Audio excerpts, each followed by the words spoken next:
Sa pagmamadali pala na makalipat nga kami kahapon, wala nga kami nadalang pagkain. Naiklog nga yung kalaman-laman ng ref dito. Ayun, tatlo, bugok pa.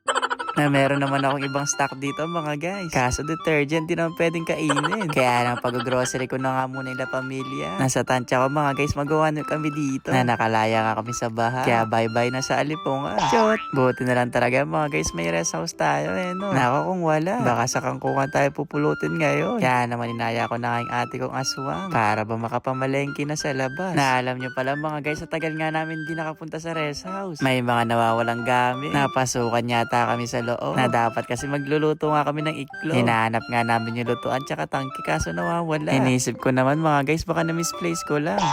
Kaso ang laki ng tangking yun, paano ko mami-misplace? Kaya naman para di na ako ma-stress mga guys, bumili na ako dito. Lalo kailangan nga namin ng gasol. Bumili na rin pala ako ng hose para dito. Siyempre kung walang hose mga guys, di rin natin magagamit yun. Na ang dami nga namin kailangan bilhin ngayon mga guys. Pati itong stove na yung single na lang binili namin ni ate. Para ba pwede naming mauwi ito no mga guys. Chawat. Dahil mga kailangan nga ang gamit yung mga binili nga namin dito. Siyempre chawat lang nga naman hindi kailangan no. Bakit pa binili? Dahil halos pinabili nga to ni mama. Maglalaba nga daw siya bukas. Ilang piraso lang din kasi mga nadala naming damit. Kumbaga wash and wear na lang yung gagawin namin dito. Na pagkatapos nga, dumiretso nga ako dito sa grocery store. Ay, isang tinapay lang kasi kailangan magtipid. Kumuha rin ako ng isang sushi. Na-request ni ate tocino daw. Nakumuha na rin ako ng squid ball. At saka na din salmon. Na para pa pang iba yung panlasa ko mga guys kasi puro na lang tilapia. Ako hindi tayo nakalis dun sa baha mga guys. Baka magmukha na rin tayong tilapia.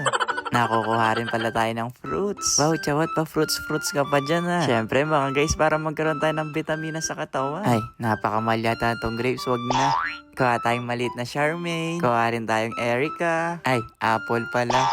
Di ko na rin pala masyadong dadamihan itong mga kukunin ko ngayon. Kasi baka masayang lang. Kumbaga pang 1 week to. Nababalik na lang kung magkulangan mga guys. Lalo yung mag-asawa uwing-uwi na din. Nami-miss na daw nila yung bahay. Isang araw pa lang yan kami mga guys Kaya para malibang yung mga yon, binili ko na sila ng kapit gatas dito. Lahat nga ng favorite nilang gatas, pinili ko dito. Para ba mas malibang sila sa rest house mga guys. Pipili na lang sila talaga dyan. Kumuha na rin pala ako ng biskwit, ng panlaban ni mama, gatas sa pang sopas. Kumuha na rin ako ng Marian. Ay, ding-dong yan, chawat. Dito naman tayo sa mga inumin na may pa-pre-pansit canton pa nga dito. Kaya kahit hindi ako kumukuha nito mga guys, kapakuha ako.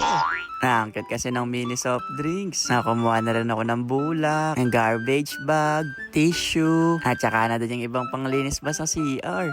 Nakita ko rin pala si Idol Bossing dito. Kaya naman nakipagpa-picture na ako dito. Kasi madalang lang tayo makita ng artista. Eto, sino kayang artista to? Na may nakita nga si ate ditong buy one take one na tsinelas. Kaya naman nag-try ako dyan. Na parang di naman yata ito maganda ng mga guys. Kaya kumuha na ako ng 4 kasi di maganda. Chot! Dahil pang bisita nga sa mga bumibisita sa rest house mga guys. Nakumuha na rin si ate ng laruan para kapag daw naiinip siya doon. Oy, balik mo yan, mahal yan. Kumuha na rin ako ng alcohol, ng pambalbas, tsaka na din na medyas. Ang dami ko kasi talaga naiwan sa bahay mga guys. Na gusto ko sana umuwi kaso ang layo. Nakumuha na rin pala ako ng isang manok dito. At saka na rin ng atay. Para ba may pang-ulam tayo bukas. Na siguro nga mga guys yung ibang ang kulang. Bibiling ko na nga lang sa palengke. Para ba mas makatipid tayo. Na ilang araw pa kasi tayo dito mga guys. Kaya kailangan magtipid-tipid. Na pagkatapos mag-grocery nga, kumain na nga rin kami dito sa may kubo.